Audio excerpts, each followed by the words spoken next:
So hey everyone, welcome to shortcut classes. तो इस video में अब हम बात करेंगे, ये वीडियो रहेगा मॉडर्न हिस्ट्री का सेकंड पार्ट।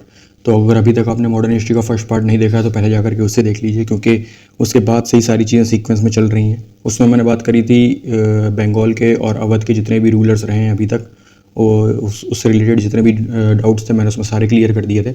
अब हम लोग बात करेंगे अपराइजिंग्स और रिवोल्ट्स की। जितने भी अपराइजिंग्स और रिवोल्ट्स हुए हैं और सोशल रिलीजियस रिफॉर्म मूवमेंट्स हुए हैं। देखिए, सोशल रिलीजियस रिफॉर्म मूवमेंट्स मैंने इसमें इंक्लूड तो किए हैं, बट अगर कुछ जो थोड़े बहुत रह जाएंगे वो हम लोग अगले पार्ट में देख लेंगे। तो आप इस वीडियो को ध्यान से देखिएगा, 2 से 3 बार ये वीडियो देख जाइए, पूरा सारी चीज़ें क्लियर हो जाएंगी टू द पॉइंट। क्योंकि इसमें क्या है कि सारे प्रीवियस ईयर क्वेश्चंस मैंने इंक्लूड कर दिए हैं, प्लस इसके बाहर आपको कहीं भी जाने की जरूरत नहीं है। आप कितना भी इधर उधर देख लीजिए, कितना भी और भी वीडियोस देख लीजिए, कुछ भी कर लीजिए, आपको जितने भी PYQs के अकॉर्डिंग ही पढ़ना है आपको सारी चीज़ें। अगर आप PYQs के अकॉर्डिंग पढ़ेंगे तो सारी चीज़ें टू द पॉइंट है वो क्लियर होती चलेंगी, प्लस आपको कोई सा भी डाउट नहीं रह जाएगा। और आप जो पढ़ रहे हैं ना, उस चीज़ में भी आपको कॉन्फिडेंस आएगा कि हाँ, हम सही चीज़ पढ़ रहे हैं। तो इसीलिए ये सारी चीज़ें मोस्ट इंपॉर्टेंट रहेंगी। तो अब हम लोग स्टार्ट करते हैं। देखिए, अगर वीडियो अच्छा लग रहा है और अगर आपको पसंद आ रहा है वीडियोस, तो प्लीज़ अभी से लाइक और सब्सक्राइब कर दीजिए, क्योंकि इसमें बहुत मेहनत लगती है। तो थोड़ा मुझे भी सपोर्ट मिलेगा, तो मैं भी इसके नेक्स्ट पार्ट थोड़ा जल्दी जल्दी लेकर के आऊँगा। तो चलिए स्टार्ट करते हैं। सबसे पहले देखिए, इसको 2 पार्ट में डिवाइड किया गया था अपराइजिंग्स को। पहला होता है अर्ली अपराइजिंग और दूसरा होता है लेटर अपराइजिंग। तो अर्ली अपराइजिंग जो थी वो थी 1857 से पहले की, और लेटर अपराइजिंग जितनी है वो है 1857 के बाद की। तो अर्ली अपराइजिंग्स की हम लोग बात करते हैं जो 1857 से पहले की हैं। देखिए, यहाँ पर 2 तरह की अपराइजिंग्स हुई थी जो सबसे ज़्यादा देखने को मिलती है, वो है पीजेंट्स की और ट्राइबल्स की। तो पीजेंट्स की अपराइजिंग्स को हम लोग कह देते हैं रिलीजियस और पॉलिटिकल, क्योंकि क्या है कि यहाँ पर रिलीजियस और पॉलिटिकल नेचर ज़्यादा तरीके से देखा गया था। ज़्यादा जो इसका इन्वॉल्वमेंट जो था रिलीजियस और पॉलिटिकली ज़्यादा इन्वॉल्वमेंट था, तो उसको पीजेंट्स ना कहे, पीजेंट्स अगर ना बोलें और रिलीजियस और पॉलिटिकल बोलें तो वो ज़्यादा बेटर रहेगा। और ट्राइबल्स अपराइजिंग्स में जो 2 तरह के थे वो थे नॉन फ्रंटियर और फ्रंटियर। देखिए, फ्रंटियर जो थे वो इंडिया के जो बॉर्डर के किनारे किनारे जितने एरियाज़ हैं वहाँ पर जो भी अपराइजिंग्स हुई हैं उनको हम लोग फ्रंटियर बोलते हैं। और जो नॉन फ्रंटियर हैं वो प्लस इंडिया के जो सेंट्रल पार्ट में हैं वहाँ पर जितनी भी अपराइजिंग्स हुई हैं उनको नॉन फ्रंटियर अपराइजिंग्स कहा जाता है। तो सबसे पहले बात करते हैं रिलीजियस और पॉलिटिकल कौन कौन सी हैं। तो है सन्यासीस, पागलपंथीज, मोपलास। देखिए, इसमें मोपलास जो है वो मोस्ट इंपॉर्टेंट है, कई बार एग्जाम में पूछा गया है इससे, क्योंकि इससे रिलेटेड हम लोग प्रीवियस ईयर क्वेश्चंस भी देखेंगे तो उससे सारी चीज़ें आपको क्लियर हो जाएंगी, क्योंकि ये मतलब कई बार एग्जाम में पूछा गया, तो ये चीज़ आपको याद रखनी है। नेक्स्ट आता है ट्राइबल्स। ट्राइबल्स अपराइजिंग्स में हम लोग नॉन फ्रंटियर में जो देखेंगे वो है संथाल, खोंड, मुंडा, भील्स एंड कोलीस। संथाल, खोंड, मुंडा, भील्स एंड कोलीस, ये मोस्ट इंपॉर्टेंट्स हैं। और मतलब सारे ही मैंने इंक्लूड कर दिए हैं इसमें, लेकिन जो मोस्ट इंपॉर्टेंट है वो मैं आपको आगे बताता जाऊँगा। फ्रंटियर वाले जो हैं, जो बॉर्डर एरियाज़ में है इंडिया के, वो हैं खासीज और अहोम्स, जो आसम वाले साइड में है, नॉर्थ ईस्ट साइड में। वहाँ पर जितनी भी अपराइजिंग्स हुई, क्योंकि देखिए आसम साइड और नॉर्थ ईस्ट साइड जो था वो बहुत ज़्यादा इनसेंसिटिव सा एरिया था, मतलब सॉरी, वो बहुत ज़्यादा सेंसिटिव एरिया था। तो क्योंकि वहाँ पर क्या था कि रिसोर्सेज का आदान प्रदान काफ़ी ज़्यादा होता था, तो ब्रिटिशर्स का वहाँ पर इन्वॉल्वमेंट काफ़ी ज़्यादा था, इसीलिए वहाँ पर अपराइजिंग्स इतनी क्रिएट हुई हैं। तो सबसे पहले हम लोग स्टार्ट करते हैं सन्यासी रिवोल्ट से। देखिए, सन्यासी रिवोल्ट कब हुआ? 1770 में। ये ईयर आपको एकदम याद रखना है, एकदम मतलब टू द पॉइंट आपकी ज़बान पे होना ही चाहिए कि 1770 में सन्यासी रिवोल्ट स्टार्ट हुआ। इसको फ़कीर रिवोल्ट भी कहा जाता था। इसमें क्या था, रेस्ट्रिक्शंस लगा दिए गए थे सन्यासीस के ऊपर।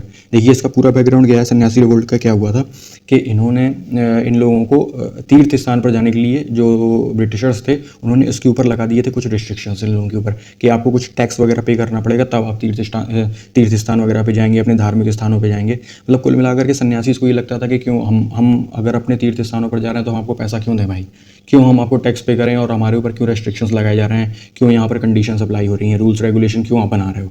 तो कुल मिलाकर के ये सारी अपराइजिंग सन्यासीस की इसी बेसिस पर थी कि हम लोग अपने तीर्थ पर जाने के लिए आपको कोई भी चीज़ नहीं देंगे। उसके लिए ये लोग अगेंस्ट में ब्रिटिश गवर्नमेंट के अगेंस्ट में खड़े हो गए। प्लस इसमें जो मेन लीडर्स जो हम लोगों को याद रखने, जो मोस्ट इंपॉर्टेंट लीडर्स हैं, मजनू शाह, चित्रांगली, मूसा शाह, देवी चौधरानी और भवानी पाठक। तो इसमें जो देवी चौधरानी और भवानी पाठक हैं, ये 2 फीमेल्स हैं। ये मोस्ट इंपॉर्टेंट है, ये आप याद रखिए, क्योंकि ये जो 3 जो हैं लोग, इनके बारे में तो कई बार पूछा गया है, बट इन दोनों के बारे में, जो फीमेल्स हैं, इनके बारे में अभी तक नहीं इतना पूछा है। तो ये मोस्ट इंपॉर्टेंट चांसेस हैं कि ये आने वाले एग्जाम्स में पूछा जाए। और इन सारी चीज़ों को हम लोगों को देखने को मिलता है यहाँ पर आनंद मठ एक बुक है 1882 में, ये सन्यासी रिवोल्ट के बेसिस पे ही है। तो ये सारी जानकारी हमको आनंद मठ जो बुक है उससे मिलती है। बंकिम चंद्र चटर्जी जी ने लिखी है आनंद मठ।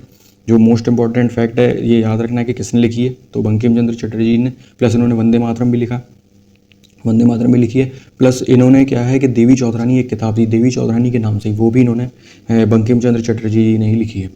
नेक्स्ट अब हम लोग बात करते हैं पागलपंथी रिवोल्ट। पागलपंथी रिवोल्ट में जो मेन लीडर्स थे वो थे करम शाह एंड टीपू शाह।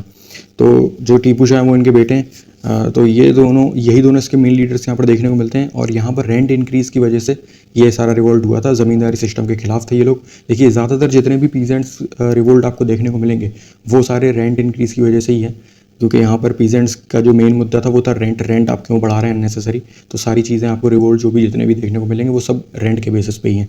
तो यहाँ पर ज़मींदारी सिस्टम के खिलाफ थे ये लोग। नेक्स्ट अब हम लोग बात करते हैं Moplah revolt. Moplah revolt most important है। 1800 देखिए 1800 में हुआ और एक ये 1920 में हुआ। तो दो बार ये रिवोल्ट हुआ है। अब हम लोग इसमें देखेंगे दो बार रिवोल्ट ये कैसे हुआ। तो 1800 में जो रिवोल्ट हुआ उसका जो मेन रीज़न था, इसका एक बार बैकग्राउंड देख लेते हैं क्या था। कि जो अरब पीपल्स थे, अरब पीपल्स केरल में आते हैं, केरल के मुस्लिम्स में इंक्लूड होते हैं वो अरब पीपल्स आते हैं केरल में। वो लोग काम करते हैं नंबूदरी ब्राह्मण्स के लिए। और नंबूदरी ब्राह्मण्स कौन थे, वहाँ पर एक हाई सोसाइटी के लोग थे नंबूदरी ब्राह्मण्स। लैंड ओनर्स आप बोल सकते हैं, ज़मींदार बोल सकते हैं। जो नंबूदरी ब्राह्मण से उनकी ज़मीन पर ये लोग काम करते थे अरब पीपल्स आकर के। मतलब केरल में जो मुस्लिम्स बन गए थे वो अरब पीपल्स आकर के, इसको मालाबार रीजन भी बोला जाता है केरल वाले एरिया को। तो ये लोग इनके लिए काम करते थे, नंबूदरी ब्राह्मण्स के लिए। और नंबूदरी ब्राह्मण्स को प्रोटेक्शन कौन देता था, वो एनआर्स जो थे वो नंबूदरी ब्राह्मण्स को प्रोटेक्शन देते थे। अब क्या हुआ, देखिए एक सीन क्रिएट हुआ था जब हैदर अली और टीपू सुल्तान के टाइम पर नंबूदरी ब्राह्मण्स को अपनी ज़मीन छोड़ करके जानी पड़ी थी। किसी कारणवश ये लोग छोड़ करके चले गए थे। तो अरब पीपल्स जितने भी थे केरल के जो मुस्लिम्स थे, उन्होंने क्या किया कि नंबूदरी ब्राह्मण्स की ज़मीन पर पूरी तरह से कब्जा कर लिया। तब जब नंबूदरी ब्राह्मण्स की ज़मीन पर इन्होंने कब्जा कर लिया, तो उस समय तो उन्होंने कर लिया क्योंकि उस समय हैदर अली और टीपू सुल्तान का साम्राज्य चल रहा था। तो जब ये लोग हट गए, हैदर अली वगैरह ये लोग खत्म हो गए, उसके बाद नंबूदरी ब्राह्मण्स वापस आए। तो जब नंबूदरी ब्राह्मण्स वापस आए तो उन्होंने अपनी ज़मीन वापस ले ली। अब वापस ले ली तो इन लोगों को रख लिया इन्होंने काम पे दोबारा से, पीजेंट्स को, केरल के मुस्लिम्स को और अरब पीपल को। तो जब दोबारा से इन्होंने अपने काम पर रख लिया तो उसके बाद क्या किया इन लोगों ने, फोर्स्ड एविक्शन स्टार्ट कर दिया। मोपलास हम लोग इन्हीं को कहते हैं, और अरब के जो पीपल्स हैं। अब नंबूदरी ब्राह्मण ने कहा कि अब तुम जाओ, अब हमारी ज़मीन छोड़ो तुम, और तुम यहाँ से निकलो। और ये हमारी ज़मीन थी तो हमने वापस से ले ली, प्लस इसका रेंट भी उन्होंने बढ़ा दिया, रेंट वगैरह काफ़ी बढ़ा दिया। तो ये जो लोग पीजेंट्स थे अरब के जो मुस्लिम पीजेंट्स, इन लोगों को काफ़ी प्रॉब्लम होने लगी और फोर्स्ड एविक्शन भी होने लगा इन लोगों का। तो इसी बेसिस पर मोपला रिवोल्ट जो है पूरा स्टार्ट हुआ था कि हमने जो ऑक्यूपाई कर ली थी ज़मीन, अब तुम दोबारा वापस क्यों आ गए अपनी ज़मीन लेने, ये वो करके सारी चीज़ें इस वजह से ही क्रिएट हुई। नेक्स्ट जो स्टार्ट हुआ था 1920 में। 1920 में क्या हुआ था, सेकंड रिवोल्ट जब स्टार्ट हुआ 1920 में, उसमें एनसीएम और खिलाफत मूवमेंट का टाइम चल रहा था। वो दोनों ऑलरेडी कंबाइंड थे। तो इनके साथ मोपला मूवमेंट भी ऐड हो गया। मोपला मूवमेंट ऐड होने के बाद इस मूवमेंट ने काफ़ी बड़ा रूप ले लिया। और ये क्या था, मुस्लिम्स और हिंदूज़ का काफ़ी यहाँ पर वो था, ब्राह्मण्स और मुस्लिम्स का। तो इस चीज़ को लोगों ने कम्युनल रिवोल्ट, कम्युनल मूवमेंट का नाम दे दिया कि ये कम्युनल वगैरह हो गया, काफ़ी हिंदू मुस्लिम काफ़ी यहाँ पर चलने लगा। तो ये सारी चीज़ें देखी गई हैं। तो ये फैक्ट आप पूरी तरह से याद रखिएगा, मैंने बहुत बेसिक लैंग्वेज में समझा दिया आपको, उससे सारी चीज़ें क्लियर हो जाएंगी। नेक्स्ट हम लोग बात करते हैं संथाल रिवोल्ट। संथाल रिवोल्ट क्या था, इसके जो लीडर थे वो सिंधु कानू लीडर थे संथाल रिवोल्ट के। संथाल रिवोल्ट जो था वो भागलपुर और राजमहल वाले एरिया में देखने को मिलता है, झारखंड वगैरह के पास ये एरिया पड़ता है, भागलपुर और राजमहल वाला। तो इसके जो लीडर्स को इसके लीडर्स मसीहा बोलते थे इसके लीडर्स को। और यहाँ पर कंपनी रूल जो था, कंपनी रूल के पूरी तरह से अगेंस्ट में थे। यहाँ पर काफ़ी रेडिकल मूवमेंट था, ये देखने को मिला था। मतलब काफ़ी डिस्ट्रक्शन और दंगे फसाद, आगजनी वगैरह ये सब यहाँ पर देखने को मिला संथाल रिवोल्ट में। क्योंकि यहाँ पर जो था इन्होंने 4 मेन चीज़ पे अटैक किया था। इसको आप याद रख सकते हैं, पोरा काटी इसका शॉर्ट फॉर्म है, जिससे आप इसको याद रख सकते हैं। पोरा काटी से हो गया post office, railways, canals and telegraphs वगैरह पे अटैक किया और पूरे तरह से डिस्ट्रक्शन मचा के रख दिया। और पूरा कंपनी रूल को एकदम पूरी तरह से ब्रिटिश गवर्नमेंट को हिला के रख दिया। मतलब पूरा इम्पैक्ट यहाँ पर जो था संथाल रिवोल्ट का, ये 1857 के रिवोल्ट में पूरा देखने को मिला था, इसका डायरेक्ट इम्पैक्ट। तो बस इतनी चीज़ें याद रखनी है। मेन आपको लीडर्स याद रखने हैं, वो हैं सिंधु और कानू। नेक्स्ट हम लोग बात करते हैं खोंड्स रिवोल्ट। खोंड्स रिवोल्ट थोड़ा मतलब सरप्राइजिंग सा था थोड़ा। ये रिवोल्ट क्या था, यहाँ पर क्या था, ह्यूमन सेक्रीफाइस होता था। अब सुनने में थोड़ा अजीब लगेगा बट ऐसा होता था यहाँ पर कि ह्यूमन सेक्रीफाइस होता था। और यहाँ का जो लीडर था वो था चक्रा बिश्नोई जो लीडर था वो यहाँ पर खड़ा हुआ, क्योंकि ब्रिटिशर्स इसके अगेंस्ट में थे कि भाई ह्यूमन सेक्रीफाइस तो ऑब्वियसली नहीं होना चाहिए। और सुनने में भी काफ़ी अजीब लगता है कि भाई आप किसी इंसान को मार रहे हैं और ह्यूमंस का सेक्रीफाइस दे रहे हैं, जो भी इनके रिचुअल्स हैं उसके बेसिस पे। बट चक्रा जो बिश्नोई था, यहाँ के जो लीडर्स थे और यहाँ के जो लोग थे वो उसके अगेंस्ट में थे कि क्यों भाई, हम तो करेंगे ह्यूमन सेक्रीफाइस, तुम कौन होते हो रोकने वाले, ब्रिटिशर्स। तो ब्रिटिशर्स के अगेंस्ट में लोग खड़े हो गए। जमींदार वगैरह भी जो थे वो भी इनको वो बोलते थे, मना करते थे। तो जमींदार के अगेंस्ट में भी थे ये लोग। ये उड़ीसा और आंध्र प्रदेश का जो मिडिल का एरिया है ना, वहाँ पर देखने को मिलता है खूंस रिवोल्ट सबसे ज़्यादा। नेक्स्ट हम लोग बात करते हैं मुंडा और हो रिवोल्ट की। तो मुंडा जो रिवोल्ट था वो था बिरसा मुंडा, इसके जो लीडर थे, या रिवोल्ट के जो लीडर थे। इसको मुंडा उलगुलान भी कहा जाता है। ये मोस्ट इंपॉर्टेंट है क्योंकि उलगुलान नाम से ही एग्जाम में कई बार 2 से 3 बार तो उलगुलान नाम से ही पूछा गया है। तो ये उलगुलान नाम से ही पूछा जाएगा, जहाँ तक मोस्ट प्रोबेबल चांसेस है कि मुंडा और हो रिवोल्ट जो था। देखिए मुंडा जो रिवोल्ट हुआ वो हुआ छोटा नागपुर वाले प्लेटू में, और हो रिवोल्ट था ये सिंहभूम और झारखंड वाला जो एरिया था वहाँ पर देखने को मिला। यहाँ पर लोग जो थे ये बिरसा मुंडा वगैरह ये डिक्कूज़ के अगेंस्ट में थे। डिक्कूज़ कौन थे? डिक्कूज़ आउटसाइडर्स को बोला जाता है। एक ट्राइबल आउटसाइडर्स हैं डिक्कूज़, उनके अगेंस्ट में थे ये लोग कि ये हमारी जगह पर आकर के एज अ लैंडलॉर्ड की तरह काम कर रहे हैं या फिर ज़मींदार के वगैरह की तरह काम कर रहे हैं और हमको लूट रहे हैं और हमारे ऊपर फ्रॉडुलेंट एक्ट्स वगैरह लगा रहे हैं। तो इन सारी चीज़ों के अगेंस्ट में थे ये लोग। अब हम लोग बात करते हैं, देखिए इसमें क्या था कि डिक्कूज़ जो हैं उनको हम बंगाली इंट्रूडर्स भी कह सकते हैं क्योंकि वो बंगाल वाले एरिया से आते थे। और इसमें पावर्स वगैरह का काफ़ी ऑपरेशन देखने को मिला, जो कि पूरी तरह से लैंड ओनर्स और मनी लेंडर्स के खिलाफ में था। नेक्स्ट हम लोग बात करते हैं भील अपराइजिंग की। भील्स अपराइजिंग जो थी वो वेस्टर्न घाट्स में हुई। वेस्टर्न घाट्स में ज़्यादा देखा जाता है भील्स वगैरह का जो कवरेज एरिया है वो भील्स वगैरह का वो वेस्टर्न घाट में ही है। तो after third Anglo Maratha war कब हुआ? 1818 में। उसके बाद ही सारी अपराइजिंग देखी गई, भील्स अपराइजिंग। और यहाँ पर क्या था कि ब्रिटिशर्स ने कुछ इकोनॉमिक डिस्ट्रेस फैला दिया था। ब्रिटिशर्स वगैरह ने इनकी ज़मीन वगैरह हड़प ली थी, प्लस वहाँ पर इकोनॉमिक कंडीशंस ऐसी लगा दी थी कि इन लोगों को बहुत ज़्यादा लॉस हो रहा था। प्लस वहाँ पर फेमाइन भी आया हुआ था, 1817 और 19 के बीच में फेमाइन भी आया हुआ था। और गुरु गोविंद सिंह जो थे वहाँ पर सारी चीज़ें डील कर रहे थे। तो ये देखने को मिलता है कि इकोनॉमिक डिस्ट्रेस कितना ज़्यादा था, जिससे कि पीजेंट्स वगैरह को इतनी प्रॉब्लम हो रही थी और भील्स वगैरह को इतनी प्रॉब्लम हो रही थी। भील्स का एम था कि ब्रिटिशर्स को हटाना है और भील राज इस्टेब्लिश करना है। भील राज इस्टेब्लिश कर देना है और ब्रिटिशर्स को हटा देना है पूरी तरह से यहाँ से। और इनको खोलीस ने भी ज्वाइन कर लिया। खोलीस क्या थे? इनके नेबर ही थे। इसके बारे में हम लोग आगे डिस्कस करेंगे कि खोलीस अपराइजिंग क्या हुई थी। तो नेक्स्ट अब हम लोग बात करते हैं खोलीस अपराइजिंग की। ये भील्स के नेबर थे। ये नागपुर वाले एरिया में आपको देखने को मिलेगा खोलीस का जो सबसे ज़्यादा इंटेलिजेंस है इस एरिया में देखने को मिलेगा। ये थे कंपनी रूल्स के अगेंस्ट में, ये भी थे क्योंकि वो भी लोग भी कंपनी रूल्स के अगेंस्ट में ही थे, तो ये भी कंपनी रूल्स के अगेंस्ट में थे। मेन मुद्दा यहाँ पर क्या था कि अनएम्प्लॉयमेंट का यहाँ पर मेन मुद्दा था कि अनएम्प्लॉयमेंट से रिलेटेड जितनी भी चीज़ें हैं उनको यहाँ पर ख़त्म करना था। अनएम्प्लॉयमेंट के खिलाफ थे ये लोग कि भाई रोज़गार वगैरह दो और ये सारी चीज़ें। तो ये खोलीज अपराइजिंग्स में देखने को मिलती है। अब नेक्स्ट हम लोग बात करते हैं फ्रंटियर ट्राइबल मूवमेंट्स की। ये फ्रंटियर जो ट्राइबल मूवमेंट्स थे, ये मैंने बताया आपको कि बॉर्डर एरियाज़ में बॉर्डर एरियाज़ में जितने भी मूवमेंट्स थे वो सब उनको फ्रंटियर अपराइजिंग्स बोला जाता है। ये नॉर्थ ईस्ट एरिया में ज़्यादा देखने को मिला था क्योंकि यहाँ पर देखिए क्रॉस कल्चरल लिंक्स काफ़ी ज़्यादा थे और क्रॉस बॉर्डर लिंक्स भी थे। क्रॉस कल्चरल लिंक्स का मतलब ये है कि आप अदर स्टेट्स अदर कंट्रीज़ से जो आदान प्रदान हो रहा है वो सारी चीज़ें यहाँ से डील होती थी क्योंकि म्यांमार का इंटेलिजेंस था और बांग्लादेश वगैरह का, चाइना का, तो यहाँ से सारी चीज़ों का आना जाना, रिसोर्सेज का अपलिफ्टमेंट होना, ये सारी चीज़ें यहाँ पर देखने को मिलती थी। इसीलिए जो ब्रिटिशर्स थे उनका यहाँ पर दबाव सबसे ज़्यादा था कि हम अगर इस एरिया को ऑक्यूपाई कर लेंगे, कॉन्कर कर लेंगे, तो ट्रेड वगैरह में काफ़ी ईजी हो जाएगा अदर कंट्री से ट्रेड करना। तो इस वजह से ये सारी चीज़ें यहाँ पर क्रिएट हुई कि क्रॉस कल्चरल जो लिंक्स थे उनकी वजह से रिवोल्ट यहाँ पर देखने को मिला। प्लस यहाँ पर नेशनलिस्ट जो थे वो भी एक धारणा थी कि हम इंडियंस हैं तो हम इस तरह से ब्रिटिशर्स को कुल मिलाकर के अपने जगह पर काम क्यों करने दें अननेसेसरी। फॉरेस्ट बेस्ड भी था। फॉरेस्ट बेस्ड ज़्यादा नहीं था, फॉरेस्ट बेस्ड थोड़ा कम था कि फॉरेस्ट में वहाँ पर जो लकड़ी वगैरह की कटिंग हो रही है वो सारी चीज़ों में भी ब्रिटिशर्स का इन्वॉल्वमेंट थोड़ा सा देखने को मिला था। अब देखिए यहाँ पर क्या था, ब्रिटिशर्स ने काफ़ी लेट आया यहाँ पर ब्रिटिशर्स, तो यहाँ पर जो इंटेलिजेंस था वहाँ के लोकल रूलर्स का वो काफ़ी बढ़ गया क्योंकि ब्रिटिशर्स तो ऑब्वियसली काफ़ी लेट आए। तो सबसे पहले हम लोग बात करते हैं खासी अपराइजिंग की। खासी अपराइजिंग वही गारो खासी जयंतिया वाला जो एरिया था, आसम वाला एरिया, वहाँ पर देखने को मिला खासी अपराइजिंग। खासी अपराइजिंग में मेन मुद्दा क्या था कि गारो से जयंतिया से लेकर के ये लोग रोड बिल्ड कर रहे थे। कौन? ब्रिटिशर्स। इन्होंने रोड बिल्ड किया सिलहट से ब्रह्मपुत्रा को जोड़ने के लिए, एक रोड बिल्ड किया। अब रोड जो बिल्ड कर रहे थे वो आउटसाइडर्स को बुला करके कर रहे थे। अब वहाँ के लोकल रूलर्स, लोकल जो पीजेंट्स थे या लोकल लेबरर्स थे उनका यूज़ नहीं किया इन्होंने आउटसाइडर्स को बुलाया।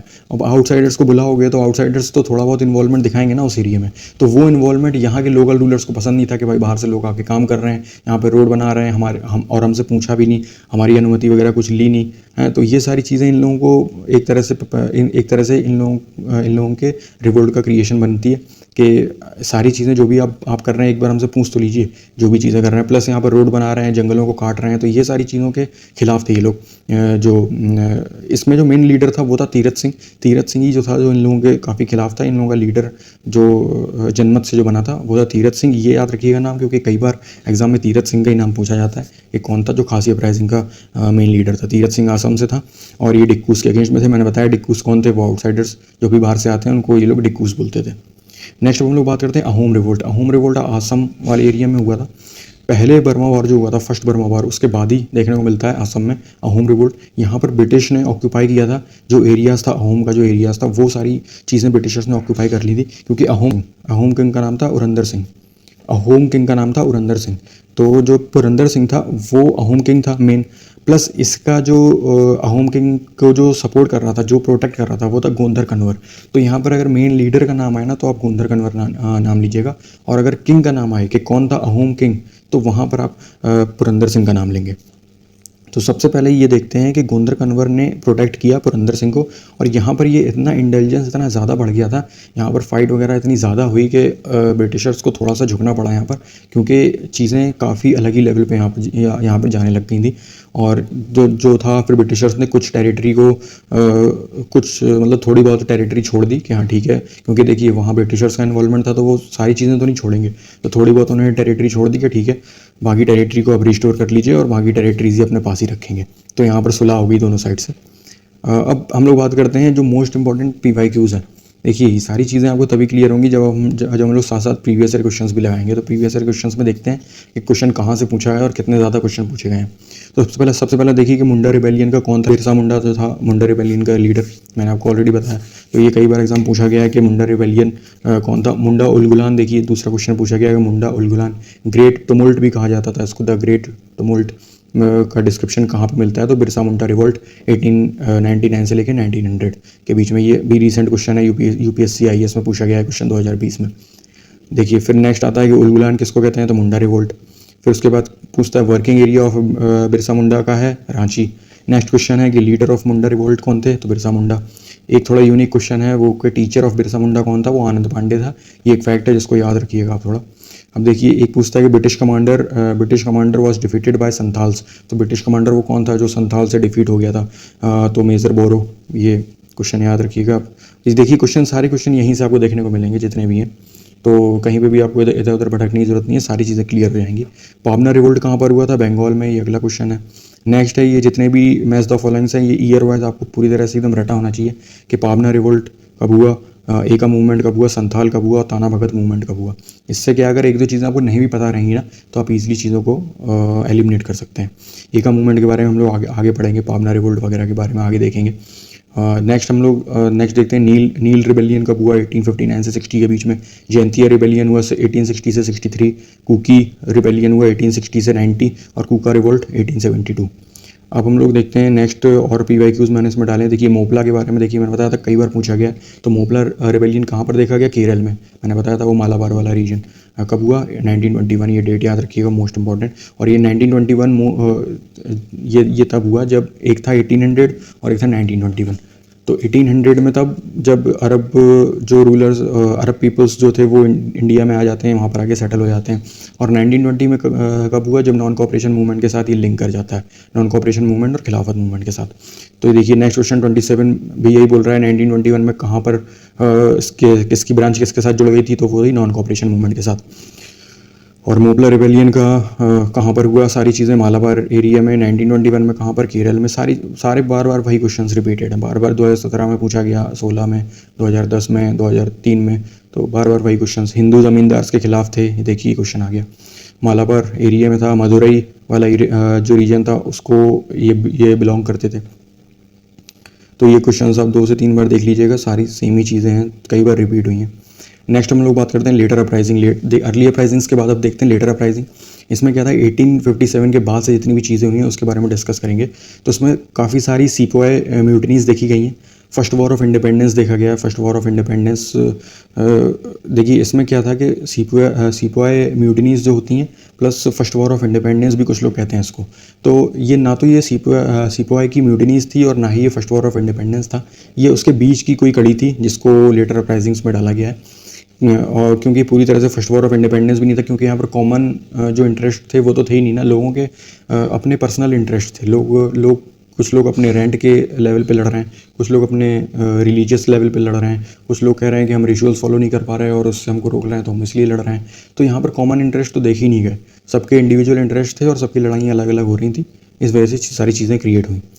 तो यहाँ पर सिविल्स का जो इन्वॉल्वमेंट था वो तो सिविलियंस का तो इन्वॉल्वमेंट काफ़ी ज़्यादा था, बट जो एजुकेटेड क्लास थी वो यहाँ पर न्यूट्रल थी, उनका इन्वॉल्वमेंट नहीं था। सिविलियंस का और पीजेंट्स का इन्वॉल्वमेंट और लोकल जो रूलर्स थे उनका इन्वॉल्वमेंट काफ़ी ज़्यादा यहाँ पर देखा गया। Princely states obviously not involve, क्योंकि प्रिंसली स्टेट्स के तो कोई ऐसे मुद्दे थे ही नहीं, तो वो इन्वॉल्व थे ही नहीं। तो मैंने बताया ना इसमें कि यूनिटी वगैरह बिल्कुल भी नहीं थी, सारी चीज़ें यहाँ पर इंडिविजुअल तरीके से वर्क करती थी। टारगेट्स भी लोगों के डिफरेंट थे, कोई यूनिटी नहीं, कुछ नहीं, कॉमन गोल्स नहीं है, कुछ भी नहीं है। तो अब हम लोग स्टार्ट करते हैं। इसमें जो इंपॉर्टेंट म्यूटिनीज़ हैं जो एग्जाम में कई बार 2 से 3 बार रिपीट हुई हैं और कई बार पूछी गई हैं, तो उसके बारे में देख लेते हैं। तो 1764 में सिपाही म्यूटिनी हुई बंगाल में, 1764। वेल्लोर म्यूटिनी हुई 1806 में। ये सिर्फ आपको फैक्ट्स हैं, ये आपको याद रखने हैं, इसमें ज़्यादा डिटेल में नहीं जाना है क्योंकि डिटेल में कोई पूछता ही नहीं है। सिपाही म्यूटिनी हुई 47 नेटिव इन्फेंट्री जो हुई 1824 में हुई। ग्रेनेडियर कैंप लगा आसम में 1825 में। इंडियन रेजिमेंट शोलापुर में 1838 में। और 34th नेटिव इन्फेंट्री 1844 में मंगल पांडे के टाइम पर। ये थोड़ा इंपॉर्टेंट है, इसको याद रखिएगा। 34th नेटिव इन्फेंट्री कब हुई, तो 1844 में मंगल पांडे के टाइम पे। 22nd नेटिव इन्फेंट्री हुई 1849 में। 66th नेटिव इन्फेंट्री हुई 1850 में। और 37th नेटिव इन्फेंट्री हुई 1852 में। अब लेटर अपराइजिंग्स में जो जिसकी हम लोगों को बात करनी है वो है जो मोस्ट इंपॉर्टेंट है। यहाँ पर पीजेंट्स ने भी मुद्दे उठाए, पीजेंट्स ने भी काफ़ी रिवोल्ट किए, वर्कर्स ने भी, और ST SCs और बैकवर्ड क्लासेस ने भी। तो सबसे पहले बात करते हैं पीजेंट्स की। तो यहाँ पर देखते हैं 1857 और 1920 के दौरान NCM से पहले जितनी भी चीज़ें हुई वो था इंडिगो रिवोल्ट, पाबना रिवोल्ट और डेक्कन रिवोल्ट। इंडिगो रिवोल्ट, पाबना रिवोल्ट और डेक्कन रिवोल्ट तीनों ही मोस्ट इंपॉर्टेंट है, जो कि मेन लीड यहाँ पर प्ले करते हैं। Indigo, Pabna and Deccan. Next है ड्यूरिंग NCM के टाइम पे 1920 के टाइम पर किसान सभा देखने को मिलती है। एक का रिवोल्ट होता है मोपला रिवोल्ट जो हम लोगों ने बात की 1920 में। बारदौली सत्याग्रह प्लस ऑल इंडिया किसान सभा, ये सारी चीज़ें NCM के टाइम पर। और at the time of independence के टाइम पर हम लोगों को देखने को मिलता है तेभागा मूवमेंट। और यहाँ पर 2/3 और 1/3 का जो रेशियो था वो मैं बताऊंगा क्या था। तेभागा जोतेदार्स के खिलाफ जो भी चीज़ें यहाँ पर क्रिएट हुई, तेभागा मूवमेंट हुआ, तेलंगाना मूवमेंट हुआ, जो at the time of independence देखने को मिलता है। तो यहाँ पर हम लोग सबसे पहले जो है ये बात कर लेते हैं कि पीजेंट्स इन प्रोविंसेस में जो पीजेंट्स का जो था क्रिएशन वो क्या था, वहाँ पर कैसे रिवोल्ट्स देखने को मिले। केरल में, आंध्र प्रदेश, बिहार और पंजाब, 4 जगह पर मोस्ट इंपॉर्टेंट आपको याद रखना है। केरल, आंध्र प्रदेश, बिहार और बंगाल।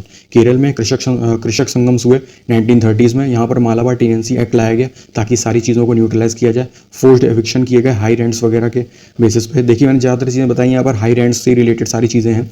तो फोर्स्ड एविक्शन वगैरह हुए, हाई रेंट्स वगैरह को क्रिएट किया गया। ये सारी चीज़ें यहाँ कृषक संगम्स में देखने को मिलती हैं। आंध्र प्रदेश में NG रंगा जो थे मेन लीडर थे, इन्होंने सेटअप किया इंडियन पीजेंट्स इंस्टीट्यूट 1933 में। बिहार में देखने को मिलता है स्वामी सहजानंद सरस्वती का इन्वॉल्वमेंट था यहाँ पर। स्वामी सहजानंद सरस्वती जी जो थे वो ऑल इंडिया कृषक संगम से लेकर आए, AIKS इसको बोलते हैं। ये नाम आप एकदम रट लीजिए, इसको याद रखिएगा। स्वामी सहजानंद सरस्वती ऑल इंडिया कृषक संगम से लेकर के आए। और पंजाब में जितने भी रिवोल्ट हुए वो थे पंजाब नौजवान Bharat Sabha, Kirti Kisan party and Akali Congress, Punjab Kisan committee 1937। जितने भी इसके कॉजेज थे ये due to increase of water rates and resettlement of land revenues. Water rates काफ़ी ज़्यादा बढ़ा दिए थे, लैंड रेवेन्यू का सेटलमेंट ही नहीं हो रहा था, तो उसको सेटलमेंट करने के लिए पंजाब में जितने भी रिवोल्ट देखे गए हैं वो ज़मीन से रिलेटेड, वाटर से रिलेटेड जितने भी और किसान वगैरह से रिलेटेड ये जितने भी एग्रीकल्चरिस्ट मूवमेंट थे ये सब पंजाब में देखे गए हैं। तो अब हम लोग स्टार्ट करते हैं। सबसे पहले हम लोग बात करते हैं स्टार्टिंग से देख लेते हैं कि इंडिगो रिवोल्ट में क्या हुआ ऐसा। तो इंडिगो रिवोल्ट कहाँ पर स्टार्ट होता है, नादिया डिस्ट्रिक्ट बंगाल में। नादिया डिस्ट्रिक्ट बंगाल से स्टार्ट होता है। ये पीजेंट्स और प्लांटर्स के बीच में हुआ ये रिवोल्ट। यहाँ पर रिवोल्ट का जो मेन सिनेरियो था वो क्या था कि प्लांटर्स जो थे वो पीजेंट्स को फोर्स्ड फ्रॉडुलेंट कॉन्ट्रैक्ट्स पर साइन करवा लेते थे और प्लस उनको एक तरह से लूटने का काम करते थे, उनके साथ इलीगल तरीके से सारे काम यहाँ पर होते थे। तो प्लांटर्स पीजेंट्स को बेवकूफ़ बना करके चीज़ें ये कर लेते थे। तो उसके खिलाफ ये इंडिगो रिवोल्ट हुआ कि हम ऐसी चीज़ें क्यों दें प्लांटर्स को, क्यों हम लोग फ्रॉड का कारण बन रहे हैं, फ्रॉड हमारे साथ क्यों किया जा रहा है। तो ये नील दर्पण जो किताब है दीनबंधु मित्र जी ने जो लिखी है नील दर्पण किताब में ये सारी चीज़ें लिखी हुई हैं कि पीजेंट के साथ कितना ज़्यादा दुर्व्यवहार होता था यहाँ पर प्लांटर्स के थ्रू। तो अब यहाँ पर जो लीडर्स देखने को मिलते हैं वो हैं दिगंबर विश्वास और विष्णु विश्वास। तो ये जो लीडर्स हैं इनका इम्पैक्ट इतना ज़्यादा हुआ कि प्लांटर्स ये छोड़कर भाग गए जगह कि चलो ठीक है बंगाल में हमारा काम चल नहीं पा रहा तो हम लोग जा रहे हैं चंपारण बिहार। बिहार में चले गए, तो जब बिहार में ये सारी चीज़ें क्रिएट हो गई, इंडिगो जो रिवोल्ट था वो भी फिर बिहार में शिफ्ट हो गया जाके, वहाँ पर चंपारण रिवोल्ट हुआ ये प्लांटर्स के खिलाफ, क्योंकि ये जहाँ भी जाते थे तो फिर वही एक तरह से गंदी मचा देते थे। तो जहाँ जाते थे फालतू काम करते थे और पीजेंट्स को परेशान करते थे, तो रिवोल्ट ऑब्वियसली ये होना ही है। तो आप ऐसे इसको याद रख लीजिएगा कि पीजेंट्स और प्लांटर्स के बीच में पी वर्सेस पी ऐसे करके याद रख लीजिएगा, तो इंडिगो रिवोल्ट आपको याद हो जाएगा क्या था। नेक्स्ट हम लोग बात करते हैं पावना रिवोल्ट। पावना रिवोल्ट जो था वो पटना में हुआ था, ईस्ट बंगाल। पावना रिवोल्ट पटना में, ईस्ट बंगाल, पटना से लेकर के ईस्ट बंगाल तक पावना रिवोल्ट देखने को मिलता है। ये था ज़मींदार्स के अगेंस्ट, ये काफ़ी ज़्यादा रेडिकल मूवमेंट था। यहाँ पर लाठी वाठी दंगे वंगे इतने ज़्यादा हो गए थे कि यहाँ पर आगजनी वगैरह सब देखने को मिलती है। पावना रिवोल्ट में काफ़ी लोगों का इन्वॉल्वमेंट था, काफ़ी लोग आकर के जुड़े थे इससे, और ये ज़मींदार्स के टोटली अगेंस्ट में थे। इसमें लीगल रेजिस्टेंस देखने को मिलता है। लीगल रेजिस्टेंस देखने को ये मिलता है कि जो मेन जो लीडर्स थे जिन्होंने सपोर्ट किया था वो थे आर.सी. दत्ता, एस.एन. बनर्जी और बंकिम चंद्र चटर्जी। तो ये 3 लोग थे, 3 लोग यहाँ पर आकर के जुड़ते हैं और इन लोगों को समझाते हैं कि भाई देखो इतने लाठीचार्ज वगैरह मत करो। ये लीगल रेजिस्टेंस का सहारा लेते हैं और इन लोगों को समझाते हैं कि हम लोग लीगली भी काम कर सकते हैं, हमारे जो सपोर्ट में है ज़मींदार के अगेंस्ट में अगर आप खड़े हैं तो आप अगर लीगली काम करेंगे तो गवर्नमेंट आपकी सुनेगी। तो ये लोग थोड़ा यहाँ पर आके लीगल रेजिस्टेंस प्रोवाइड करते हैं और चीज़ों को न्यूट्रल करते हैं, तो वायलेंस थोड़ा सा कम हो जाता है यहाँ पर। इसीलिए यहाँ पर बंगाल टीनेंसी एक्ट पास होता है ताकि पापना रिवोल्ट में जो भी चीज़ें क्रिएट हो रही हैं वहाँ पर जितने भी इश्यूज़ हैं उनको रिजॉल्व किया जाए ईजी तरीके से और चीज़ें इनके फेवर में हो पाएँ। तो 1885 में बंगाल टीनेंसी एक्ट आता है और यहाँ पर वायलेंस सबसे कम हो जाता है। अगर बंगाल टीनेंसी एक्ट देखने को मिलते हैं तो वहाँ पर वायलेंस काफ़ी कम हो जाता है। अभी जो 3 लीडर्स थे ना, आर.सी. दत्ता, एस.एन. बनर्जी और बंकिम चंद्र चटर्जी, इन लोगों ने इंडियन एसोसिएशन की स्थापना करते हैं ये, और चीज़ें यहाँ पर एक अलग लेवल पर चली जाती हैं। इसके बारे में हम लोग बाद में डिस्कस करेंगे कि इंडियन एसोसिएशन क्या था। अब यहाँ तक चीज़ें आपको क्लियर हो गई सारी, तो अब हम लोग बात करते हैं डेक्कन रिवोल्ट की। देखिए वीडियो को 2 से 3 बार आप देखिएगा, चीज़ें आपको तभी समझ में आएंगी, वरना ये फैक्ट्स हैं दिमाग से कब उड़ जाएंगे पता भी नहीं चलेगा। वीडियो को 2 से 3 बार देखिए प्लस रिकॉल कीजिए, और ये पीडीएफ आप ले लीजिएगा। पीडीएफ मैंने लिंक दे दिया है डिस्क्रिप्शन में, वहाँ पर मैसेज करके आपको पीडीएफ मिल जाएगी। तो पीडीएफ आप निकाल लीजिएगा प्रिंट आउट, प्लस इसके साथ साथ ये वीडियो चलाइएगा। 2 से 3 बार देखिएगा, चीज़ें आपको टू द पॉइंट सारी चीज़ें रट जाएंगी। वरना ये 1 बार 2 बार देखेंगे तो चीज़ें आपको समझ में तो आ जाएगा, लेकिन फिर वही ये रिकॉल नहीं होगी चीज़ें। 1 बार याद रहेगा फिर भूल जाएगा, क्योंकि हिस्ट्री, मॉडर्न हिस्ट्री एक ऐसी चीज़ है जिसमें आपको 2 से 3 बार रिपीटिशन की मतलब ज़रूरत पड़ती है। तो हम लोग टाइम वेस्ट नहीं करते हैं, सबसे पहले देखते हैं डेक्कन रिवोल्ट। डेक्कन रिवोल्ट का जो मेन सिनेरियो था, यहाँ पर रैयतवारी सिस्टम लगा हुआ था। अब रैयतवारी सिस्टम आपको पता है कि महाराष्ट्र वाले एरिया में था। तो रैयतवारी सिस्टम यहाँ पर जब लगा था तो मारवाड़ीज़ और गुजरातीज़ जो थे ये आउटसाइडर्स थे ऑब्वियसली। तो ये वहाँ से आकर के यहाँ पर सोचते हैं कि हम लोग यहाँ पर मनी लेंडर्स का काम स्टार्ट कर देते हैं, जिससे कि इनको मुनाफा काफ़ी होने लगेगा, काफ़ी प्रॉफिट होने लगेगा। तो इन लोगों का इंटेलिजेंस देखने को मिलता है हमको डेक्कन वाले एरिया में।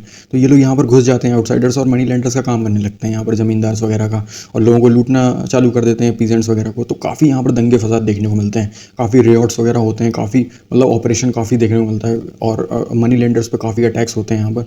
और इस डेक्कन रिवोल्ट को सक्सेस ऑब्वियसली मिल जाता है, क्योंकि ये आउटसाइडर्स होते हैं तो इनके अगेंस्ट में ही काम होता है यहाँ पर, और ब्रिटिश गवर्नमेंट इनके फेवर में काम करती है। तो रैयतवारी सिस्टम के थ्रू इनको सक्सेस मिल जाता है 1879 में, और यहाँ पर डेक्कन एग्रीकल्चरिस्ट रिलीफ एक्ट पास हो जाता है, जिससे कि इनको पूरी तरह से न्यूट्रलाइज हो जाता है और ये अपना काम प्रॉपर तरीके से कर पाते हैं। नेक्स्ट अब हम लोग बात करते हैं, इसके बाद बात करते हैं किसान सभा मूवमेंट। किसान सभा मूवमेंट कहाँ पर देखने को मिलती है? ये यूपी में देखने को मिलता है। यहाँ पर जो इंटेलिजेंस होता है, ये किसान सभा जो मूवमेंट है, यहाँ पर मदन मोहन मालवीय, जिनको प्यार से महामन्ना भी कहा जाता है, तो ब्राह्मण्स यहाँ पर किसान सभा मूवमेंट क्रिएट करते हैं। कुल मिलाकर इनका एम ये होता है कि जो अनपेड लेबर्स हैं, जो लेबरर्स वगैरह का काम हो रहा है, जो भी अनप्रिविलेज्ड जो एग्रीकल्चर्स वगैरह का जो काम करते हैं, किसान वगैरह एग्रीकल्चरिस्ट हैं, उन लोगों को सपोर्ट प्रोवाइड किया जाए, और अनपेड लेबर ना हो, लेबर अगर हो भी रहा है तो वो ज़्यादा रेंट वगैरह पे ना करें, मिनिमम तरीके से काम होता रहे। तो ये यहाँ पर मदन मोहन मालवीय जी, जिनको महामन्ना बोला जाता है, वो प्लस गौरी शंकर मिश्रा और इंद्र नारायण द्विवेदी जी यहाँ पर एक मूवमेंट क्रिएट करते हैं, जिसको किसान सभा मूवमेंट कहा जाता है। और ये होम रूल लीग में भी कन्वर्ट हो जाता है यूपी में। जैसे कि आपको पता है कि 1918 में जो होम रूल लीग मूवमेंट हुआ था वो यूपी में, ये ऐसे ही कन्वर्ट हो जाता है यूपी किसान सभा जब सेटअप होती है। तो प्लस उसको नेहरू जी भी ज्वाइन कर लेते हैं, क्योंकि वो भी पंडित हैं, क्योंकि उनको भी पंडित नेहरू कहा जाता है, तो वो भी पंडित ही हैं, तो वो भी एक तरह से ब्राह्मण है, तो उनको भी यहाँ पर ज्वाइन किया जाता है, वो भी ज्वाइन कर लेते हैं। और ये कुल मिला के बेगार और अनपेड लेबर के खिलाफ रहते हैं। यहाँ पर क्या था, बेदखली लैंड वगैरह का जो होता था सीन, फोर्स्ड एविक्शन वगैरह हो जाता था, जो लैंड वगैरह इश्यूज़ होते थे एग्रीकल्चरिस्ट्स के, उनके ऊपर फोर्स्ड एविक्शन किया जाता था, तो उसके ये लोग खिलाफ थे। जितना भी डिस्प्यूट यहाँ पर होते थे ना, ये सारी चीज़ें पंचायत में सॉल्व होती थी। और ये सारी चीज़ें जो भी पंचायत में पंचायत का जो रिज़ल्ट ये देखा गया कि काफ़ी टाइम बाद यहाँ पर लूटिंग वगैरह स्टार्ट हो गई, बाजार वगैरह वो लूटने लगे, क्लैशेस वगैरह होने लगे पुलिस के साथ, काफ़ी लाठीचार्ज वगैरह होता था यहाँ पर। और कई सारी चीज़ें यहाँ पर ऐसे देखने को मिलती हैं जो कि काफ़ी इलीगल थी। तो ये सारी चीज़ें हैं। आपको कुल मिला के मेन चीज़ जो याद रखनी है वो है 3 लीडर्स, मदन मोहन मालवीय, महामन्ना, गौरी शंकर मिश्रा, इंद्र नारायण द्विवेदी जी, तीन लोग याद करने हैं। होम रूल लीग मूवमेंट में कन्वर्ट हो गया था यूपी का 1918 में। अगर यूपी पीसीएस अगर आप दे रहे हैं तो ये फैक्ट्स थोड़े याद रखिएगा यूपी किसान सभा के बारे में। और बस नेक्स्ट हम लोग बात करते हैं एका मूवमेंट से ही आप याद रखिए कि यूनिटी मूवमेंट था ये। एका का मतलब होता है यूनिटी, तो एक ये यूनिटी मूवमेंट था। इसको सपोर्ट किया था किसने, कांग्रेस और खिलाफत मूवमेंट दोनों ने इसको सपोर्ट किया था। हरदौल, बहराइच और सीतापुर वाले एरिया में ये देखने को मिलता है। यहाँ पर देखिए मेन प्रॉब्लम क्या हुई थी ना कि यहाँ पर जो मनी लेंडर जो ब्रिटिशर्स थे वो जो गवर्नमेंट थी वो रेंट मांगती थी। क्या रेंट मांगती थी कि अब जैसे कोई ज़मीन है वो 100 रुपये है उसका रेट, बट जो ब्रिटिशर्स थे वो कहते थे नहीं, तो हमें 110 दो, 120 रुपये दो। तो भाई ये लोग क्यों दें 110 120 रुपये? तो उसी के उस पर था ये यूनिटी मूवमेंट कि आप लोग नहीं देंगे रुपये, 100 रुपये का है तो 100 ही रुपये देना पड़ेगा। तो बातें ये निकल के आती थी कि 50% हाइयर रेंट, मतलब 100 रुपये की चीज़ को वो 150 रुपये मांगते थे ब्रिटिशर्स। तो ये सारी चीज़ें यहाँ पर क्रिएट हुई कि मूवमेंट यहाँ पर क्रिएट हुआ सारा कि नहीं, 150 रुपये तो बिल्कुल भी नहीं देने हैं, 110 भी नहीं देने हैं, हमको 100 ही रुपये केवल देने हैं। जितना रेट है आप उतना ही रेट लो, एक्स्ट्रा रुपये लेने का कोई मतलब है नहीं। तो ये सारी चीज़ें यहाँ पे देखने को मिलती है, इस वजह से एका मूवमेंट क्रिएट हुआ। नेक्स्ट हम लोग बात करते हैं बारदौली सत्याग्रह को क्या बोला जाता था। देखिए 1920 में एनसीएम आया और सीडीएम आया 1930 में। तो नॉन कॉपरेशन मूवमेंट जो 1920 में देखने को मिलता है उसका बारदौली सत्याग्रह क्या है, 1920 के एनसीएम का चाइल्ड है और फादर है 1930 के सिविल डिसोबीडियंस मूवमेंट का। और बारदौली सत्याग्रह हुआ कब था, 1926 में। इसमें क्या था, अथॉरिटीज़ ने लैंड रेवेन्यू को 30% तक इंक्रीज़ कर दिया था। मतलब यहाँ पर इंक्रीमेंट काफ़ी ज़्यादा देखने को मिलता है कि 30% तक लैंड रेवेन्यू इंक्रीज़ कर दिया। तो उसी के अगेंस्ट में जो था महात्मा गांधी ने कहा कि इनसे सरदार वल्लभ भाई पटेल से, एक्चुअली में वो पहले सरदार नहीं थे, सरदार टाइटल उनको बाद में मिला क्योंकि यहाँ पर आने के बाद। तो पटेल जी से उन्होंने कहा कि आप जाइए बरदौली में और वहाँ पर सत्याग्रह वगैरह कीजिए और वहाँ पर समझिए क्या प्रॉब्लम क्रिएट हो रही है। तो ये गए, यहाँ पर मूवमेंट वगैरह चलाया इन्होंने और इनको सक्सेस मिल गई। और सक्सेस मिलने के बाद जो यहाँ की विमेंस थी उन्होंने सरदार का टाइटल दे दिया सरदार वल्लभ भाई पटेल को, ऐसे उनको सरदार का टाइटल मिला। प्लस बारदौली सत्याग्रह पत्रिका भी पब्लिश हुई जिससे कि पब्लिक ओपिनियन को मोबिलाइज़ किया जा सका। अब हम लोग बात करते हैं जो बारदौली सत्याग्रह की जो पत्रिका थी वो के.एम. मुंशी और लालजी टंडन ने इसको काफ़ी स्प्रेड किया। और इन दोनों ने ही, के.एम. मुंशी और लालजी टंडन ने रिज़ाइन दे दिया बॉम्बे लेजिस्लेटिव काउंसिल से। नेक्स्ट हम लोग बात करते हैं ऑल इंडिया किसान कांग्रेस सभा 1936 में AIKS के बारे में। स्वामी सहजानंद सरस्वती, यहाँ पर क्या था कि स्वामी सहजानंद सरस्वती जी जो थे वो प्रेसिडेंट बने इसके ऑल इंडिया किसान सभा कांग्रेस के, और NG रंगा जो थे वो सेक्रेटरी बने। बस इतनी चीज़ याद रखनी है कि 1936 में हुआ, स्वामी सहजानंद सरस्वती प्रेसिडेंट थे और NG रंगा सेक्रेटरी थे। नेक्स्ट हम लोग बात करते हैं तेभागा मूवमेंट। तेभागा से मीन्स 3 भाग। ये बंगाल में देखने को मिलता है 1946 में तेभागा मूवमेंट। यहाँ पर जो सिनेरियो था वो था बर्गरदारी बिल्स के खिलाफ, मतलब शेयर क्रॉपर्स को बर्गरदार बोला जाता था, शेयर क्रॉपर्स वर्सेस जोतेदार्स के बीच में। अब जोतेदार्स और देखिए मेन काम यहाँ पर शेयर क्रॉपर्स करते थे, जो पीजेंट्स थे वो यहाँ पर मेन काम करते थे, लेकिन 50% हिस्सा जोतेदार्स भी ले जाते थे, 50% दोनों में बढ़ जाता था। तो इन्होंने कहा कि हम 50% तुम्हें क्यों देंगे, सारा काम तो हम करते हैं।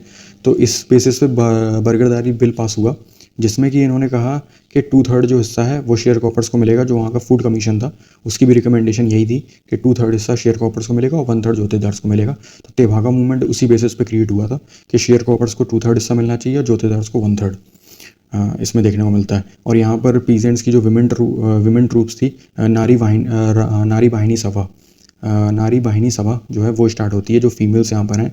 काफ़ी मिलिटेंट मूवमेंट था ये, तो फीमेल्स वगैरह काफ़ी हथियार वगैरह लेकर के उतर आए थे, डंडे लाठी वगैरह, और ये सारी चीज़ें यहाँ पर क्रिएट हुई। यहाँ पर जो स्लोगन था वो चलता था वो था इंच कमरे धन तोलो। तो इसमें यही सारी चीज़ें थी। नेक्स्ट हम लोग बात करते हैं तेलंगाना मूवमेंट की। तो आई होप आपको समझ में आ रहा होगा सारी चीज़ें। अब बात करते हैं तेलंगाना मूवमेंट। तेलंगाना मूवमेंट हैदराबाद में हुआ। ये रज़ाकार्स के अगेंस्ट में हुआ। रज़ाकार्स कौन थे? ये निज़ाम जो ट्रूपर्स थे, निज़ाम के टाइम के जो सैनिक वगैरह थे, उनको रज़ाकार्स बोलते हैं।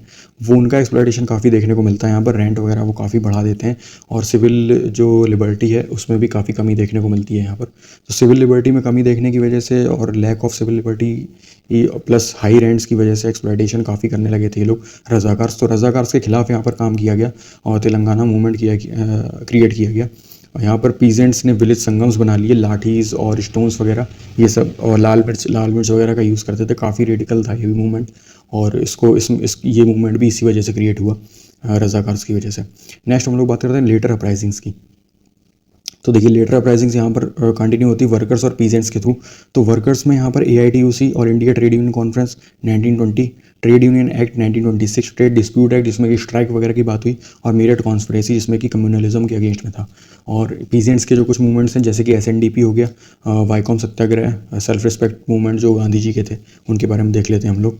सबसे पहले बात करते हैं यहाँ के मोस्ट इंपॉर्टेंट PYQs जो अभी तक हम लोगों ने पढ़ा, उससे रिलेटेड जितने भी PYQs हैं वो देख लेते हैं। तो इसमें देखिए सबसे पहला यही है कि रंपा रेबेलियन कब हुआ। पहला क्वेश्चन 1879 और 80 के बीच में। पाबना पीजेंट रिवोल्ट कब हुआ? 1873 से 76। और बंगाल इंडिगो रिवोल्ट 1859 से 60 के बीच में। तो और जयंतिया रिवोल्ट 1860 से 63। और ये इसको आप 2 से 3 बार पढ़ लीजिए। जितने भी मैच द फॉलोइंग क्वेश्चन है ना, उससे आप रिलेट करते हुए चलिएगा तो चीज़ें आपको एकदम क्रिस्टल क्लियर होती चली जाएंगी। पाबना मूवमेंट की बात करी हम लोगों ने 1873 से 85 के बीच में, फिर एका मूवमेंट, फिर संथाल, और फिर ताना भगत मूवमेंट। तालुकदार्स किसको कहते थे? जो लार्ज लैंडलॉर्ड्स थे उनको हम लोग तालुकदार्स बोलते थे। ये एक नोबल क्लास होती थी। और इसके बाद आता है कूका मूवमेंट जो कि गुरु राम सिंह ने स्टार्ट किया। कूका मूवमेंट की बात होती है आगे। इसके बाद हम लोग बात करते हैं कूका मूवमेंट कब फाउंड हुआ। तो ये पंजाब में फाउंड हुआ कूका मूवमेंट। तेभागा पीजेंट मूवमेंट जो था बंगाल में, वहाँ पर रिडक्शन हो गया था, जैसे मैंने बताया कि लैंडलॉर्ड्स का 1/2 जो था 1/3 कर दिया गया था, उससे हाफ से 1/3 कर दिया गया था लैंडलॉर्ड्स के लिए। तेभागा मूवमेंट को सक्सेस मिली थी, मिलिटेंट मूवमेंट था काफ़ी ज़्यादा। प्लस आगे हम लोग बात करते हैं leaders of some anti British revolts के जो कुछ लीडर्स थे संबलपुर में, वो थे सुरेंद्र साई। तो और इसके बाद देखते हैं देवबंद मूवमेंट यूपी में हुआ 1866 में। ये भी फैक्ट है, पूरा इसको देख लीजिएगा 2 से 3 बार। रामोसी कृषक जाट जो थे वो महाराष्ट्र के वासुदेव बलवंत फड़के जो उसके फाउंडर थे। रामोसी कृषक जाट के फाउंडर जो थे वो थे वसुदेव बलवंत फड़के। ये भी फैक्ट है। और बस यही सारी चीज़ें हैं इसमें। 2 से 3 बार आप ये पॉज करके वीडियो देख लीजिएगा कौन कौन से क्वेश्चंस पूछे गए हैं, कैसे कहाँ। ज़्यादातर क्वेश्चंस रिपीटेड ही हैं तो ज़्यादा कोई प्रॉब्लम नहीं आएगी आपको। और पागलपंथी रिवेलियन कहाँ पर हुआ? गारोज में। फर्स्ट पीजेंट मूवमेंट कौन सा हुआ? बिजौलिया में। जो सबसे पहला पीजेंट मूवमेंट हुआ इंडिया में वो बिजौलिया में हुआ, ये एक फैक्ट है। अब हम लोग बात करते हैं वर्कर्स मूवमेंट की। वर्कर्स मूवमेंट के जो कॉन्सेप्ट हैं उसको एक बार समझ लीजिए। पहले क्या था कि अर्ली मॉडरेट्स के टाइम पे 1905 के टाइम पे ये अर्ली मॉडरेट्स जो थे वो एजुकेटेड और कैपिटलिस्ट क्लास थी। यहाँ पर कंडीशंस जो थी लेबर की कंडीशन को उतना ज़्यादा ये लोग समझते नहीं थे क्योंकि ये ऑलरेडी कैपिटलिस्ट क्लास थी और ये काफ़ी ज़्यादा रिच फैमिलीज से बिलोंग करते थे। तो ये लेबर की कंडीशन को उतना ज़्यादा वो नहीं कर पाते थे, रिलेट नहीं कर पाते थे चीज़ों को। तो यहाँ पर इंडियन ओन फैक्ट्रीज़ और लेबर की जो ब्रिटिश कंपनीज थी उसमें काफ़ी ज़्यादा वो देखा जाता था भेदभाव के। इन लोगों को ये लगता था, मॉडरेट्स को ये लगता था कि जो इंडियन ओन फैक्ट्रीज हैं उनके लिए अगर कोई ब्रिटिशर्स लॉ ला रहे हैं तो वो इंडियन कंपनीज को एक तरह से सप्रेस कर रहे हैं कि इन पे आप लॉज लगा रहे हैं, अपनी कंट्रीज़ पे लॉ नहीं लगा रहे हैं। तो इनको मॉडरेट्स थोड़ा अलग ही लेवल का सोचते थे, तो उनको ये लगता था जब है ना। और ब्रिटिशर्स जो थे कुछ लॉज ऐसे लेकर के आते थे जो कि कुल मिलाकर के इंडियन कंपनीज़ के लिए भी और इसके कंपनीज़ के लिए भी अच्छे थे। बट मॉडरेट्स को ऐसा लगता था कि नहीं, आप जो लॉज लेकर आ रहे हो वो इंडियन कंपनीज़ को एक तरह से सप्रेस कर देंगे और तुम्हारी कंपनी को बूस्ट कर देंगे। तो हम लोग आगे बात करेंगे वो कौन से लॉज थे। तो मॉडरेट्स ने, आप याद रखिएगा, मॉडरेट्स ने सपोर्ट नहीं किया था 1881 के फैक्ट्री एक्ट को और 1891 की। अगर पूछा जाए कि मॉडरेट्स ने कौन से 2 एक्ट्स को सपोर्ट नहीं किया था तो वो थे 1881 और 1891 के इंडियन फैक्ट्री एक्ट। अब इंडियन फैक्ट्री एक्ट 1881 में क्या हुआ कि यहाँ पर चाइल्ड लेबर से रिलेटेड प्रॉब्लम देखी गई कि जो यहाँ पर जो रूल्स लेकर आए वो ये था कि 7 साल से कम के बच्चे को आप एम्प्लॉय नहीं कर सकते एज अ चाइल्ड लेबर। 7 साल से कम के बच्चे को एम्प्लॉय नहीं कर सकते, प्लस 9 घंटे से ज़्यादा काम नहीं करवा सकते। 7 साल से कम के बच्चे को नहीं रखना है, मतलब 7 साल से ऊपर के बच्चे को रख सकते हो आप, और उससे 9 घंटे से ज़्यादा काम नहीं करवाना है, 9 घंटे से कम ही काम करवाना है, 9 घंटा मैक्सिमम है। 4 दिन की इसमें हॉलीडेज़ थी, मंथ में 4 हॉलीडेज़ मिलना मैंडेटरी है। प्लस जो हज़ार्डस जो आपने वो लगा रखी है इंस्ट्रूमेंट और जो जितने भी अपैरेटस वगैरह लगा रखे हैं हज़ार्डस, उनकी फेंसिंग करके चलनी है। और ताकि कोई भी ऐसी कैजुअलिटी ना हो और कोई भी ऐसी इंजरी वगैरह बच्चों को ना हो। तो फेंसिंग यहाँ पर अलाउ कर दी गई। नेक्स्ट हम लोग बात करते हैं इंडियन फैक्ट्री एक्ट 1891 में यहाँ पर उल्टा हो जाता है। यहाँ पर 9 साल का बच्चा मतलब मैक्सिमम 9 साल से कम के बच्चे को नहीं रखना है आपको, 9 साल तक का बच्चा आप रख सकते हैं। 9 साल के बच्चे को 7 घंटे ज़्यादा काम नहीं करवाना है। यहाँ पर घंटों को रिड्यूस कर दिया गया और एज को बढ़ा दिया गया। 7 साल से कम 9 साल के बच्चे को 7 घंटे तक काम करवाना है और इससे पहले वाला जो था वो था 7 साल के बच्चे को 9 घंटे ज़्यादा काम नहीं करवाना है। यहाँ पर 9 साल के बच्चे को 7 घंटे ज़्यादा काम नहीं करवाना है। प्लस इसमें वुमेंस को 11 घंटे ज़्यादा काम नहीं करवाना है, 1.5 घंटे इंटरवल रहेगा और वीकली हॉलीडेज़ रहेगी। वीकली हॉलीडेज इसमें अलाउ कर दी गई। नेक्स्ट हम लोग बात करते हैं ट्रेड डिस्प्यूट एक्ट 1929। ये थोड़ा निगेटिव एक्ट था। यहाँ पर इंडियन इंडस्ट्रियल डिस्प्यूट्स को यहाँ पर सेटल किया गया। क्या था यहाँ पर कि स्ट्राइक को इलीगल बोल दिया गया। अगर आप 1 महीने से पहले नोटिस नहीं देते हैं तो आपकी स्ट्राइक इलीगल हो जाएगी। कंपलसरी अपॉइंटमेंट्स कर दिए गए to the courts of inquiry and consultation boards के कंपलसरी अपॉइंटमेंट्स लेना यहाँ पर ज़रूरी कर दिया गया। 1918 में जो एक्ट आता है वो सबको पता है, अहमदाबाद मिल स्ट्राइक हुई गांधी जी के थ्रू। 1920 में AITUC आया, all India trade union conference. Lala Lajpat Rai इसके प्रेसिडेंट थे। ये नाम याद रखिएगा, बस यही पूछेगा कि लाला लाजपत राय जो ये AITUC के प्रेसिडेंट कौन थे, वो थे लाला लाजपत राय। AITUC का फेडरेशन में कन्वर्ट हो गया। यहाँ पर क्या था, NM जोशी भी इंक्लूडेड थे लाला लाजपत राय के साथ, तो वो अलग हो गए और NM जोशी ने अपना एक अलग AITUC फेडरेशन बना लिया 1931 में। 1926 में ट्रेड यूनियन एक्ट आया। ट्रेड यूनियन एक्ट क्या था, इसमें इन्होंने रिकॉग्नाइज किया ट्रेड यूनियन को एज अ लीगल एसोसिएशन। इन्होंने ट्रेड यूनियन को कन्वर्ट करके एक लीगल एसोसिएशन बना दिया और यहाँ पर रजिस्टर और रेगुलेशन का जो क्राइटेरिया था वो स्टार्ट कर दिया। सिविल और क्रिमिनल्स को यहाँ पर इम्यूनिटी प्रोवाइड कर दी गई। सिविल और क्रिमिनल केसेस में इम्यूनिटी प्रोवाइड कर दी ट्रेड यूनियंस को। तो कुछ चीज़ें यहाँ पर बेटर हुई 1926 में। अब हम लोग बात कर लेते हैं कुछ SC STs और बैकवर्ड मूवमेंट्स की। सबसे पहले आता है SNDP। SNDP का मतलब है श्री नारायण गुरु धर्म परिपालना मूवमेंट। श्री नारायण गुरु धर्म परिपालना मूवमेंट SNDP में क्या था, यहाँ पर टॉडी ट्रैपर्स जो थे, जो ताड़ी वगैरह निकालते हैं केरल में, जो काजू की जो ताड़ी बनती है उस चीज़ को कलेक्ट करते थे ये टॉडी ट्रैपर्स। तो टॉडी ट्रैपर्स की टेंपल में एंट्री बैन थी क्योंकि ये बैकवर्ड क्लासेस में आते थे। तो टॉडी ट्रैपर्स को टेंपल में अलाउ करने के लिए SNDP मूवमेंट क्रिएट किया गया ताकि टॉडी ट्रैपर्स को भी टेंपल में अलाउ किया जाए, इनकी एंट्री को अलाउ किया जाए। और टॉडी ट्रैपर्स को वहाँ पर केरल में बोला जाता था इजावाज़। तो ये चीज़ याद रखिएगा कि केरल में उनको इजावाज़ बोला जाता था। नेक्स्ट हम लोग बात करते हैं वाइकॉम सत्याग्रह या फिर वाइकॉम मूवमेंट। ये भी केरल में टेंपल एंट्री के बेसिस पे था कि टेंपल एंट्री अलाउ करनी चाहिए जो भी SC STs हैं उनको। ये 1931 में SDM के साथ ये कंबाइन हो जाता है वाइकॉम सत्याग्रह।